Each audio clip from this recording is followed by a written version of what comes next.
మన భారతదేశాన్ని మనకంటే ముందు ఎవరు అర్థం చేసుకున్నారో తెలుసా? వాళ్ళు కాదు. విదేశాల నుంచి భారతదేశానికి వచ్చినటువంటి ట్రావెలర్స్, యాత్రికులు. వాళ్ళు చూసింది, వాళ్ళు రాసింది ఏదైతే ఉందో దాని వల్ల భారతదేశం ఎంత గొప్పదో అనే విషయం మనకి తెలుస్తుంది. సో ఈ వీడియోలో మనం వాళ్ళందరి గురించి తెలుసుకునే ప్రయత్నం చేద్దాం. మొదటగా వచ్చింది మెగస్తనీస్. ఇతను ఒక గ్రీకు రాయబారి. ఇవన్నీ సెల్యూకస్ నికేటర్ పంపించాడు. ఇతను వచ్చి చేరింది చంద్రగుప్త మౌర్య యొక్క కోర్టుకి. రాసినటువంటి పుస్తకం ఇండికా. ఇందులో అతను ఏం చెప్పాడనంటే, పాటలిపుత్ర నగరం అనేది ఒక గొప్ప నిర్మాణమని, ఇక్కడి సమాజము 7 వర్గాలుగా విభజించబడిందని చెప్పాడు. అలాగే ఇండియాలో బానిసత్వం, స్లేవరీ లేదని కూడా చెప్పాడు.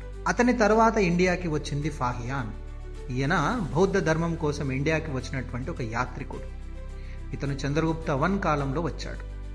ఈయన రికార్డ్ ఆఫ్ బుద్ధిస్ట్ కింగ్డమ్స్ అనే బుక్ని రాశాడు. ఆ బుక్లో మెన్షన్ ఏం చేశాడనంటే, ఇండియాలో బుద్ధిజం చాలా అభివృద్ధి చెందింది అని, అక్కడ ప్రజలు సుఖ సంతోషాలతో జీవిస్తున్నారు అని, శిక్షలు అంత కఠినంగా లేవు అని చెప్పడం జరిగింది. ఆయన తర్వాత వచ్చింది ఇండియా గురించి మోస్ట్ డీటెయిల్డ్ డిస్క్రిప్షన్ ఇచ్చినటువంటి వ్యక్తి హుయాన్ సాంగ్. మనం ఆయన్ని జువాన్ జాంగ్ అని కూడా పిలుస్తాం.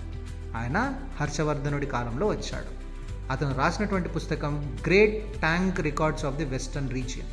ఈ బుక్లో నలంద విశ్వవిద్యాలయం అనేది పీక్ స్టేజ్లో ఉందని, హర్షుడి పాలన స్ట్రాంగ్ మరియు స్టేబుల్గా ఉందని ఎక్స్ప్లెయిన్ చేయడం అనేది జరిగింది. సైన్స్ ప్లస్ కల్చర్ని డీప్లీ అనలైజ్ చేసినటువంటి విదేశీ యాత్రికుడు ఎవరు సార్ అని అంటే అల్ బిరూని. ఈయన మొహమ్మద్ గజనీ కాలంలో వచ్చాడు. అతను రాసిన పుస్తకం కితాబ్ అల్ హింద్. ఇందులో భారతీయ గణితము, ఖగోళ శాస్త్రాల గురించి, సంస్కృతి ఆచారాల గురించి చెప్పడం జరిగింది.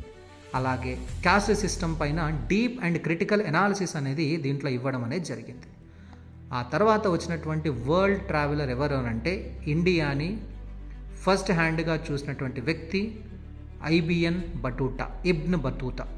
ఈయన వచ్చింది మొహమ్మద్ బిన్ తుగ్లక్ కోర్టుకి రాసినటువంటి పుస్తకం రిహ్లా. ఈ బుక్లో ఢిల్లీ సల్తనేట్ వెల్త్ గురించి, తుగ్లక్ అన్ప్రెడిక్టబుల్ నేచర్ గురించి ఎక్స్ప్లెయిన్ చేస్తూ ఇండియాలో ట్రేడ్ అండ్ కనెక్టివిటీ స్ట్రాంగ్గా ఉందని చెప్పాడు.